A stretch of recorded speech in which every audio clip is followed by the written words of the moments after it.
Abby is a successful news producer. She is smart, confident, and a control freak with no tolerance for buffoonery. Getting things done is Abby's USP. Her life is busy and she's always bustling. When Abby gets to her office, she is instantly bombarded with problems from her associate producer, Joy. Abby tells Joy that there are never any problems, only solutions. Joy hits Abby with the latest issue and Abby, being her smart, confident, problem-solver self, provides the other woman with a solution. As she enters the bullpen, a news reporter, Larry, comes to her. He tells her, looking highly aggrieved, that he cannot work with his wife anymore. The lady is his co-host. Abby talks him up and boosts the man's ego by feeding him the exact words he needs to hear. She makes him believe that he can handle it because he is a real man. By the time the man leaves, he is filled with renewed confidence to work next to his wife. Abby and her team are taping a live cooking show. Larry and his wife, Georgia, are in the kitchen with a well-known chef. The woman tastes the food the chef has cooked and relishes it, thinking it is chicken caxiator. But when the man tells her that it is a duck and not chicken, the woman starts to freak out. Abby notices this change from the control room and instructs the cameraman to quickly pan away from Georgia and focus the camera on the other anchor so that the woman can have a second to collect her wits. When the camera is focused on the woman again, she is back to normal and the shot is perfect. The director is impressed by Abby's way of handling the situation. He does not know how the woman does it. Abby's boss calls her into his office and informs the woman about the bad ratings on their show. The man is disappointed by how badly they have been performing. Abby is worried that he is going to pull the plug on her show. He tells her she is great at what she does, but needs to bring him some numbers to keep the show running. They are not a family-run network anymore. They need numbers. Abby is worried, but she tells him confidently that she will rally. The man knows that. He tells her as much, but he is worried that even Abby will not be enough to save the show. Later, in the washroom, Abby is flossing her teeth. She tells Joy she cannot let a man dictate how she runs her show. She will not let anyone else control it but her. She contemplates canceling her date later that evening to work on the show. Joy tells her that she cannot do that. She needs to be out there observing humanity. And Abby has already rescheduled this guy 3 times. She cannot cancel on him tonight, or else he will just ditch her. Joy shows her the biodata of the man and asks Abby to imagine how good her children would look if she hit it off with this man. Abby is at the restaurant. She asks the hostess about the guy, giving her awfully specific details about the man she is supposed to meet. The man is standing right behind her at the bar. The two settle down. When the waiter asks if they need any water for the table, Abby's date orders bottled flat water. Abby stops the waiter from leaving and tells the man, studies have been done to show that bottled water and tap water are the same things. A law was passed recently that said restaurants must filter the tap water now. So, tap water is filtered water just without a bottle. If you get filtered tap water, you save $7. The man still orders the bottled water and places his drink order along with it, scotch on the rocks. Abby is a little disappointed and confused because the man said he likes to drink red wine on his profile. She takes out the sheet of paper with his profile and the man feels a little weird. The woman printed out his profile and brought it along for the date. She tells him that she always likes to be prepared. She even congratulates him for his comprehensive car insurance program. The man tells her that information was not in his profile, but it was in his background check, Abby tells him. The man cannot believe this and finds it all a little weird, but he does not say anything. Abby asks him to tell her more about himself. What is there left to talk about that Abby already does not know? The man says. Abby gives him a list of talking pointers that she made, in case something like this happened. The man asks her if something like this has happened before, and Abby tells him it has not. But the guy checks 9 out of 10 boxes in her checklist, so she needs this to work. The guy looks at her like she is an alien from planet Mars. Abby gets home alone that night. Disappointed, she is greeted by her cat. While Abby is in the washroom, the news is on. She gets out and finds that her cat stepped on the remote and changed the channel to a show called The Ugly Truth. A very handsome man is hosting the show. His name is Mike Chadway. Mike tells his viewer that he is going to tell them what it is exactly that men and women want in relationships. He manages to hook Abby's attention and the woman tunes into the show. Mike throws away all the books ever written about men being different and difficult to understand. All the books that he throws away, Abby realizes she has them on her nightstand. The man lights fire to those books, calling them psychobabble nuisance. He addresses the ladies viewing his show and tells them to hear him loud and clear. Men are simple. They cannot be trained, so women should stop wasting their time and money on books and magazines that say otherwise. If a woman wants to stay alone and lonely, she can keep reading those books, but if she wants to be in a relationship, Mike has advice for them: get skinny and hot.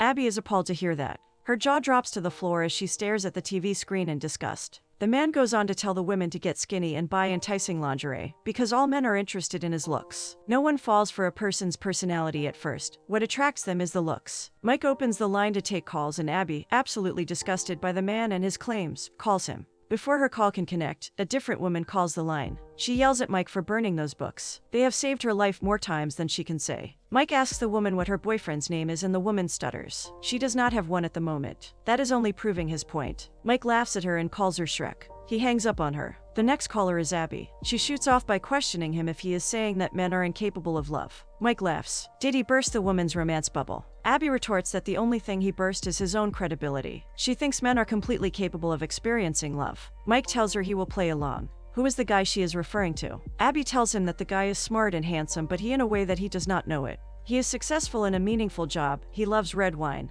picnics, and classical music. Mike pretends to snore. She is boring him to sleep. He asks her if the guy she is describing lives in America, or if is she calling from Europe. Abby goes on to describe the qualities of the man. He loves dogs but is more of a cat person. He sleeps in on a Sunday morning. Mike gets it now. The woman has got to be a lesbian for her to describe a love interest like it is a woman. Abby is astonished. She asks him why he is so threatened by the qualities she just listed. Is it because he does not possess a single one of them? And that is the real reason why women are not interested in him. Mike tells her he will bet her $100 just so she would bring that guy and let Mike meet him. Abby tells him that the man is out there somewhere. Mike scoffs because the woman is not even dating the guy she just described. Abby was just describing a type. Mike cannot help but laugh derisively. He gets it now. This woman caller must be ugly. If she were hot, she would be breaking some poor guy's heart, and not fantasizing about some perfect Mr. Wonderful showing up. Abby feels attacked. She is not ugly, she argues, but she can feel the man's words taking effect. He tells her that she might as well face the fact that she is going to be alone and stop pining, and waiting for a guy who will never show up. Abby is offended. Mike bursts her bubble. The show is called The Ugly Truth. If she cannot face the facts, she should not have called. Mike wraps up his show, hanging up on Abby and leaving the woman feeling appalled. The next morning, at the office, Joy asks Abby about her date. The woman tells her it is better not to talk about it. Everyone gathers around for a meeting. Abby's boss is introducing a new hire. He warns the team that the new guy is a little rough around the edges. He then plays a clip of The Ugly Truth on the TV. It is the same segment as last night's when Abby had called his show. The woman feels embarrassed, but because of anonymity, no one knows it was her who had called him. She shuts the TV and asks why they are watching that show. That is when her boss introduces that guy as their new commentator. People around the table are not happy about it, especially Abby. She tells them that he is a misogynist, who represents everything that is wrong with television and society at large. Her boss convinces them that the man's got a point of view, but they do not necessarily have to like it. They have to be objective as news people are. Abby provides the man with a list of ideas to improve the ratings. Anything to avoid hiring Mike. But that is when the guy enters the room, already providing ideas on Abby's original take about doing a personal profile on the mayor. He tells them no one will care about that. He was eavesdropping on their conversation. Abby's boss is happy to have him with them. When Mike looks at Abby, she introduces herself as his producer. The man makes a notorious inappropriate comment. Everyone laughs, but Abby cannot down it. In her office, Abby is pacing the length of her desk and chanting that she is an award-winning news producer. Mike enters her room without knocking. That irks the woman even more. The man cannot even knock. Mike is amused by how tightly wounded the woman is. Abby reminds him of the segment from last night and reveals herself as the caller he called ugly. Mike laughs at the coincidence. He lets her know she is not ugly at all. He thanks her for that conversation because it is what got him this job. They make good TV together. Abby, annoyed, tells him that she does not watch his program. Her cat stepped on the remote and changed the channel. The man makes another inappropriate comment and Abby just storms out of the room. While walking towards the studio with her lead anchors, the husband-wife duo, Larry and Georgia, Abby vengefully instructs them to obliterate Mike when they are on air. The woman is on a mission to have the man fired. She hates him so much. They start shooting the segment, and after the introductions are done, Georgia takes it forward by welcoming Mike to the show. The man has taken television to a new low with his local public access show The Ugly Truth. Abby is listening when Georgia makes that dig on the man. Larry asks Mike how he responds when people say that his show is offensive. Mike answers that it is true what people say. His show is offensive, but so is the truth. Georgia scoffs and asks him the truth about what is offensive. Mike goes on to tell them that relationships and marriages are all about social pressure, status, and physical intimacy. There is nothing authentic to them anymore. The producers get worried, since Mike is ignoring the script on the teleprompter and speaking his own words. Georgia smiles mockingly. Sounds like no one has ever loved Mike and he is taking that out on the female population. Abby is happy by that retort. Mike comes back at her with a dig at her and Larry's marriage. That comment takes the couple by surprise, and everyone else at the studio. Abby is horrified by how this segment is going. Mike continues to discuss the couple's intimate relationship in front of everyone, and the couple gets manipulated by the words Mike says. Mike encourages Larry to be a man, and tells Georgia to let the man just do his thing. The crew, behind the scenes, are loving what Mike is doing on a live show. But not Abby. That lady is at her wit's end when Mike makes Larry and Georgia kiss on the news. The two start to make out wildly. Abby screams at the team to cut to the commercial. Her boss applauds what just happened and is proud of his decision to hire Mike. Abby is just shocked. Her career is as good as dead. Later, Abby is lying and hiding inside the closet when Joy and her boss come to find her. They tell her that the audience loved Mike's show. Abby is surprised to hear that. Her boss tells her that he is going to give this segment to The Ugly Truth. Abby thinks it is a bad decision. They do not even know the guy. Joy has a detailed profile on Mike already ready. When Abby's attempts at getting Mike fired does not work, she just hides back inside the closet. Mike gets home from work. He lives next to his sister and her adolescent son. The boy catches Mike when he is in the middle of listening to a very scandalous message from a woman Mike had been with a few nights ago. Mike barely manages to shut the message down so that the boy does not get scarred for life. The two walk back to the child's house and get seated on the sofa. The young boy takes advice from his uncle on how to impress a girl. Despite Mike's reputation, the guy gives the young man some sound advice. He also tells him to not listen to what the man says on his show. That is for adults. When his sister returns, she has cake. The three celebrate Mike getting a new job. Later that night, Abby is getting ready for bed when her cat sneaks out of the house. Abby runs after the feline, but it ends up climbing up the tree. Reluctantly, Abby climbs up the tree to get the cat back down. Abby manages to get hold of her cat, but then she notices someone in the house next to hers. He is an incredibly attractive man with a perfectly toned body. He looks freshly bathed and is in nothing but a towel around his lower half. Abby cannot help but admire the man. He is even flossing his teeth. Abby likes that too. But then, the branch she is standing on cracks under her weight, and the woman ends up hanging upside down from the tree. She screams and shouts for help. The neighbor she was shamelessly ogling comes to her rescue. In her panicked state, Abby flaps her arms around. As the man tries to help her, Abby accidentally pulls at his towel. It is a very embarrassing moment for them both. When they are back inside the house, the man bandages Abby's foot. His name is Colin. He is an orthopedic surgeon and has just moved in next door from her. Abby is mesmerized and taken by the guy. He offers to leave her his home phone number, just in case her foot starts to hurt. Abby just acts like a love-struck woman in his presence. Abby's cat takes a liking to Colin. Abby tells him it is so weird since her cat never likes men. Colin tells her that dogs are great, but he is a cat person. That checks another box on Abby's list. Abby is in a love daze when she leaves his house, but she forgets her cat. Colin opens the door to give the cat back and finds Abby jumping awkwardly and happily. She tells him she had a spider on her and giddily thanks him once again. The next day, Abby fills Joy in on the new guy. Now Abby is panicking about whether she should call the guy. And if she does, what will she say? Joy advises her to take a breath and steer clear of the tap water discussion topic. Abby hears Mike flirting with his makeup artist at a distance. The woman walks to him and gives him a stern look. Scaring the makeup girl away, she tells Mike to keep the script clean and proper this day. She reminds him of the rules. Unaffected, Mike turns the tables on her by reminding her that he is now high in demand, and she needs to keep him happy. The woman is unaffected by his threat. She tells him to listen to what she says and do only that. Mike makes another inappropriate sexual comment that has Abby groaning in frustration. During the segment, Mike again goes off the script. He tells the audience that he will talk to them about relationships between men and women. He says that men are simple. Taking the audience around the studio, he shows a classic romantic candlelight dinner setting.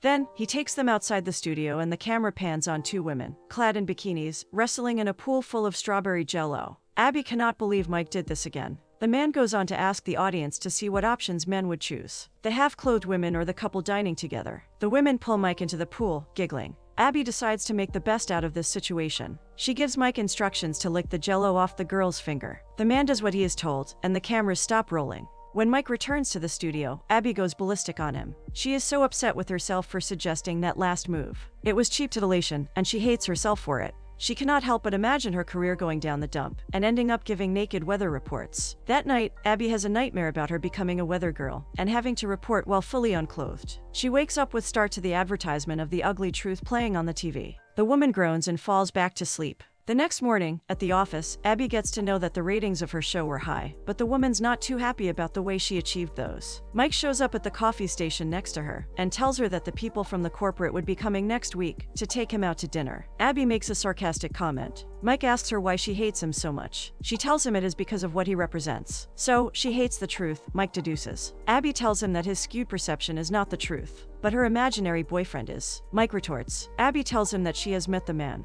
He is very real too. She tells him he is an orthopedic surgeon. Mike follows Abby to her office. He wants to know if the man she is talking about asked her out on a date yet. Abby tells him that they are taking things slow. Mike does not think he asked her out. Abby, getting impulsive, finds Colin's contact card and dials his number. The receptionist calls the doctor's office and gets in touch with Colin. Mike cannot believe Abby is calling that guy. The woman shushes him. Mike connects himself to Abby's line and listens in on her conversation. When she gets Colin on the line, she proceeds to ask him out to dinner. When Mike realizes the other man is trying to blow her off, he hangs up the phone on Abby's behalf. The woman gets mad at him. She yells at him and tries to call Colin again, but Mike stops her. He tells her that Colin will call her on his own when he feels ignored. He knows how men operate, and if Abby wants to make it work with Colin, she needs to listen to Mike. She has probably already done irreparable damage by asking the man out first, so she needs to follow Mike's lead now. Abby agrees, but begrudgingly. Mike tells her that if she does not follow his lead, she will be nothing but Colin's desperate neighbor. The phone rings and Abby rushes to answer it, but then Mike stops her. She contemplates listening to him.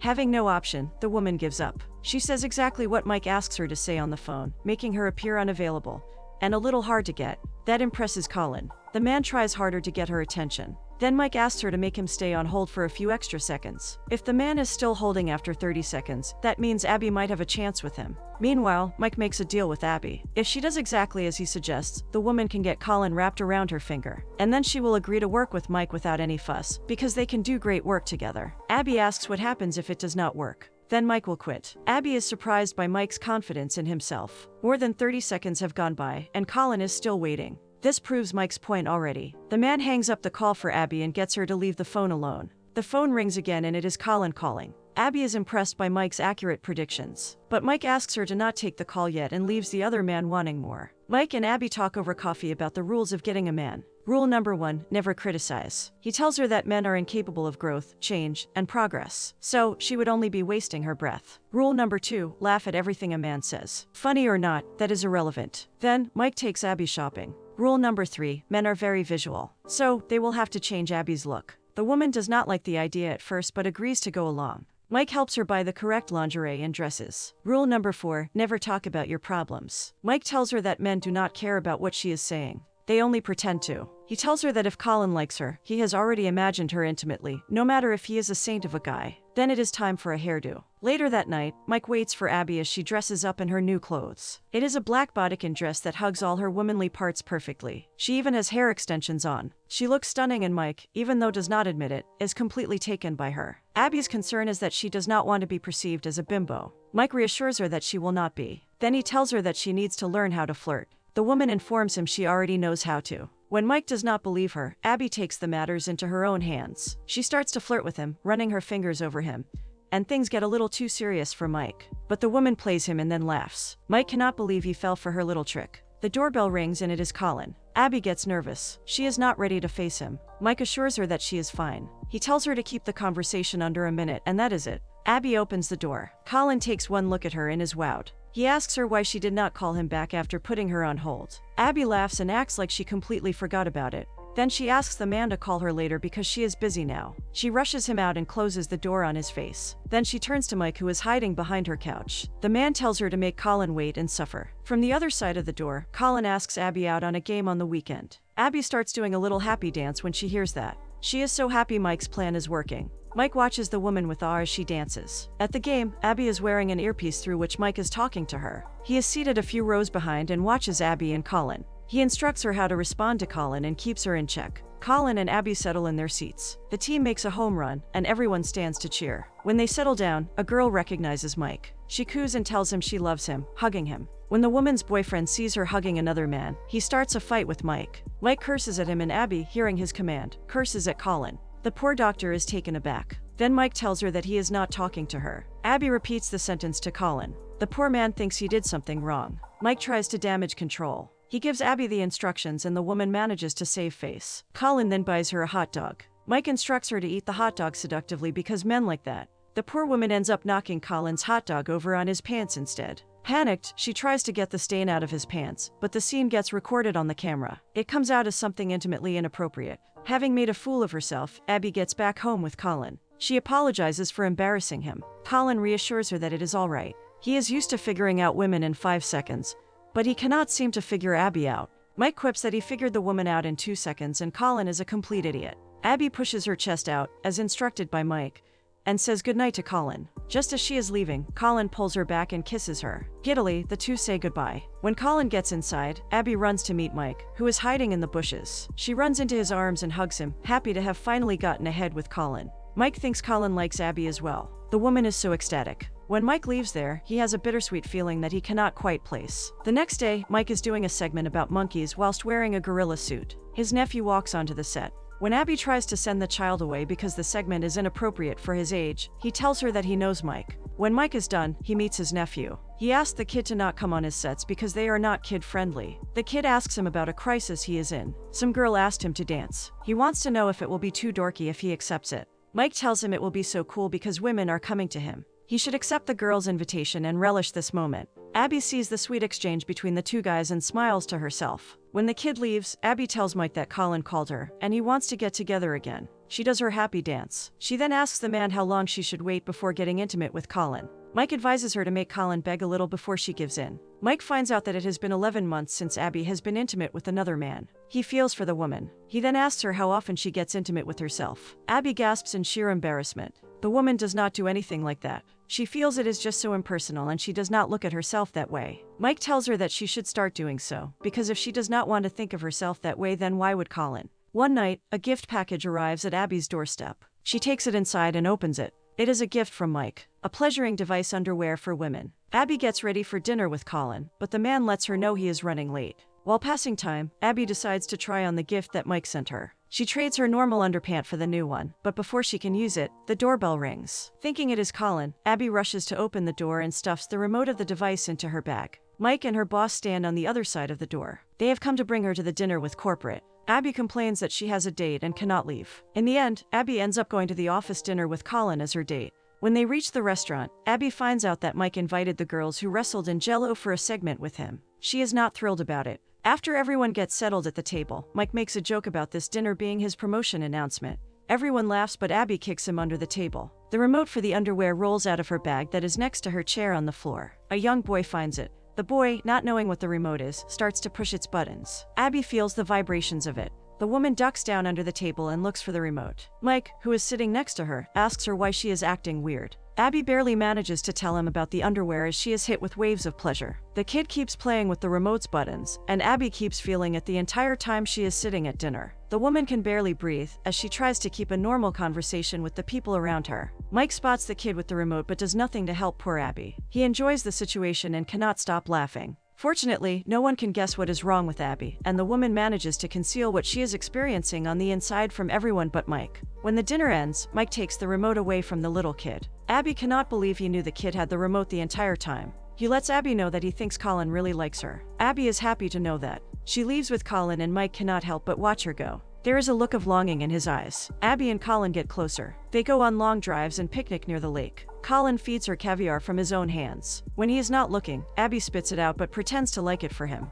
The two spend some quality time with each other. She takes Colin to meet Joy, and even that woman is impressed by how nice he is. He sends her flowers on the set and makes her feel special. Mike and Abby go out for drinks. They talk about work at the same time. Mike cannot help but notice that Abby looks happier. She is chirpier and more relaxed than she used to be, so much so that she even compliments the man. All thanks to the special underwear he gave her. Mike asks her why she has not moved to New York. Abby prefers Sacramento much better. Mike assumes she likes being a big fish in a little pond. Abby explains to him why he is wrong. But soon, a skimpily dressed girl at the bar catches Mike's attention, and he does not hear a word Abby says. The two get into a discussion about how Mike is such a womanizer. Mike admires Abby's straightforward and chippy demeanor. He asks if she had slept with Colin yet, but Abby tells him that they have a getaway planned for that weekend. That is when she is planning to leap. One day, after Mike is done with his segment, his agent shows up. The man is so happy as he tells Mike that he has a gig on the Late Late Show. Mike is over the top. He hugs his agent and jumps around. Abby, noticing this, cuts in and asks why the agent booked a gig for Mike without her approval, since she is his producer. When Abby goes to see her boss, he tells her that Mike is being offered a job at a CBS affiliate in San Francisco at twice the pay. The Late Late Show is his audition.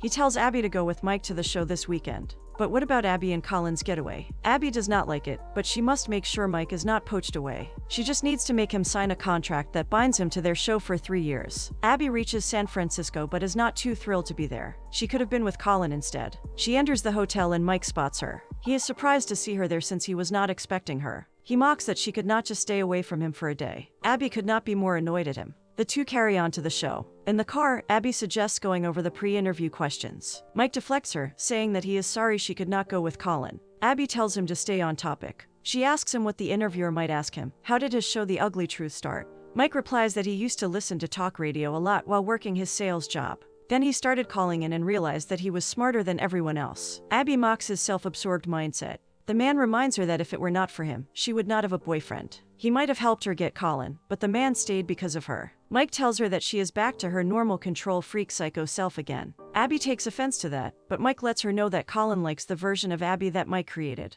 not the original version of Abby created by Abby herself. He advises her against not listening to his words of wisdom. Abby regrets trading her weekend with Colin for this. When they get to the show, Mike is a little nervous. His agent tells him that he just has to do what he always does, but his attempts at calming him do not help at all. Abby holds Mike by the shoulders and tells him that he just has to entertain people with his stupid ideas like he always does. It is the nicest thing she has ever said to the man. With renewed confidence, Mike gets up on the stage. The host welcomes Mike to the show, and once he is settled, he gets straight to the questions. He asks Mike what his advice would be to people looking for love. Mike just says them not to do it. Try to find lust instead. It is easier and will not leave anyone with a broken heart. The audience like his answers. The interviewer then asks Mike the name of the woman who broke his heart. There is a shift in Mike's expressions, but the man manages to gain back momentum and reverts with a funny reply. Later, Mike meets Abby for dinner. Abby's boss is pestering her for an answer. She tells him that she is working on it and hangs up. Mike arrives and sits in front of her. She asks where his agent is, but Mike sent him home. He wanted to celebrate alone with Abby. The woman asks him what it is that they are celebrating. The man was just on the Late Late Show. That is enough cause. Abby gets straight to the point and tells him that she knows about the other offer. Mike informs her that he turned it down. Abby is surprised. Why did he? Mike tells her that he did it for his nephew. The boy needs a father figure around even if Mike is not the best example for it. Abby appreciates that. Now Mike wants to stop talking about work and relax. Abby asks him about the woman who broke his heart. Mike is not thrilled to discuss the topic. Abby just wants to know what makes Mike who he is. Mike tells her it was not just one girl who broke his heart. A lot of them did. Deceived him in more ways than one. The man tells her that by the age of 30 he decided he could only have so many lousy relationships, before realizing that there is no such thing as a good one. Abby cannot believe that he thinks there are no good relationships in the world. But the man is unflinching. When the waitress comes for their orders, they order some drinks. The lady asks if they would like still water or sparkling. Mike tells her to bring them tap water. Abby is pleasantly surprised to hear that. When he goes on to tell her how it is basically the same thing, the woman cannot help but smile. That is what she used to say as well. Mike asks her to dance. The two of them start dancing to an upbeat song. The chemistry between them is undeniable. As time passes, the two start to feel the effects of it, but before anything can happen, Abby suggests that they should go. The two get into the elevator together. Abby tells him that a car will pick them up the next morning at 8. She says that she had a good time with him. Mike did too. When the doors open, they hug each other before Mike moves to leave. He can feel the effects of his attraction toward Abby, and so can the woman, but neither of them does anything. He saves the elevator door from closing and steps in front of it. Abby and Mike hug goodbye again. They part again, but this time, they end up kissing each other instead. After a few seconds, they part and Mike steps out of the elevator. Once the doors close, the man stands there, stunned by what just happened. When Abby enters her room, she cannot help but think about the kiss, and that she wants to do it again. Abby is just sitting and contemplating when there is a knock at the door. She rushes to open it, expecting it to be Mike. But instead, it is Colin. The man came all the way over to surprise her. Abby feels a little disappointed. She lets Colin in. The man settles on the couch and opens the champagne he brought along. But Abby still does not feel excited about him being there. Colin ends up spilling the champagne on himself. As Abby goes to fetch a towel, the man takes his shirt off. Mike is pacing the hallway outside Abby's room. He is contemplating whether he should knock on her door. He enjoyed kissing her and he wants to do it again. Not just that night, but again. Mike finally knocks on the door. He is waiting for Abby to open, but it is Colin instead. And the man is shirtless. Mike instantly feels deflated. Colin tells him that he came to surprise Abby. When Abby sees him, she feels conflicted as well. Mike makes up an excuse about coming over to tell Abby about the flight timings. He feels so discombobulated that he cannot even string a coherent sentence together. As he is leaving, Abby stops him in the hallway. She wants to talk about the kiss in the elevator, but Mike makes light of the situation. Abby can see that he is upset. She asks if she should let Colin know about the kiss, but Mike tells her not to. She has been trying so hard to get Colin and now she has him. Abby is disappointed by Mike's answer. It is not what she wanted to hear, but there is nothing else Mike has to say to her. The truth is indeed ugly. When Abby gets back to the room, she apologizes to Colin. He beckons her near and then they toast to their many romantic evenings to come. Abby cannot help but ask Colin why he likes her. The man tells her that she is beautiful and smart. She never criticizes and she never tries to control a situation. That is a breath of fresh air, he says. He does not like women who are control freaks. He loves that Abby is not like them. But she is. Abby confesses to him that she is exactly like those women. The champagne he brought should have been colder. She was editing every word he was saying the entire time. She hated being fed caviar like a toddler by him that day. She is exactly like the women he does not like. Abby apologizes for being something she was not to impress him, but no one loves the kind of woman that she is. Abby takes off the extensions and shows Colin that her hair is not long but short and messy. She was just trying to be a girl some idiot told her to be. The next day when Abby gets to the office, she finds out that Mike has quit and taken the job he was offered by their competitors. Abby's boss reprimands her. She went to ensure this does not happen and it did. Abby gets angry. She tells her boss that they do not need Mike Chadway to do something anyone with half a brain cell can do. Her boss tells her that she better be right about that or else they will have to cancel the show. Abby chooses her replacement for Mike, while Mike gets settled into his new job. It is the balloon festival, and all channels are shooting there. There are hot air balloons all around the field. Mike and Abby are in the same place but far away from each other. Abby prepares the replacement for Mike to shoot his segment, but the guy is even more incorrigible than Mike was. On the other side, Mike is getting prepped for his segment when he sees his replacement on TV. Jack Magnum is the new Mike Chadway, but he is nowhere as good as Mike was. He is highly inappropriate and will probably end up landing the channel in court. Abby cannot let him go on in front of the camera when he says things like when a woman says no, does not mean she means no. Before he can say anything more scandalous, Abby plucks him off the screen and moves him away. She takes his place inside the hot air balloon and begins to host the segment. She apologizes to everyone and lets them know that Jack Magnum will no longer be hosting The Ugly Truth. Abby goes on to talk about how men are unreliable. Mike is watching her on the TV from across the field. Her boss starts getting calls from higher-ups and the man begins to pray for his job. Abby continues to diss Mike on air. He was unreliable as well with the way he quit without so much as a word.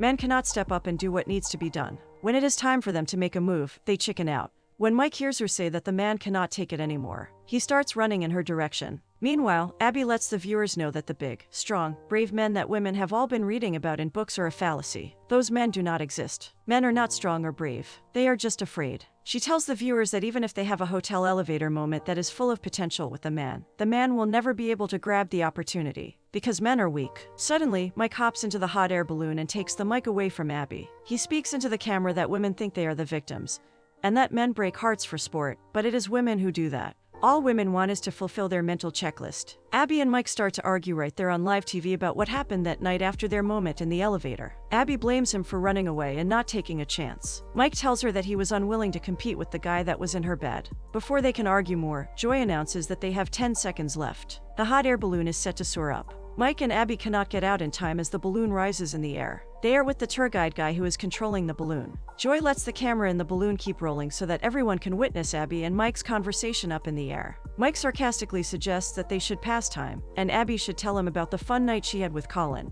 Abby tells him that she broke up with Colin. That stuns Mike. He had not expected this to happen. Abby tells him that there is no chance they are going to start what they finished in Los Angeles. Mike lost his chance. Mike did not think he ever had a chance with her. The tour guide keeps talking about the lake. Abby asks him to keep quiet. She turns her attention to Mike and calls him out for being a coward. Mike tells her that he is scared, and it is terrifying, especially because he is in love with a psycho like Abby. Mike's sister and everyone else watching the show are stunned. Mike Chadway is in love. Abby, on the other hand, screams at him. She is not a psycho. Mike cannot believe this. The man just told her he loves her and all she heard was psycho. She is the definition of neurotic. That is not right. Abby defines the word neurotic for him. Mike cuts her off mid-rant. He just told her he loved her, again, and the woman is giving him a vocabulary lesson. It takes a couple of seconds for Abby to cool down and then the realization hits her. The man just confessed his feelings to her, but she does not get it. Why is he in love with her? Mike cannot tell her why, only that he is. Abby cannot control her emotions. She leaps into his arms and kisses the man. Mike kisses her back with equal fervor and the two end up reuniting on the hot air balloon, amid the sky while everyone watching the news bear witness.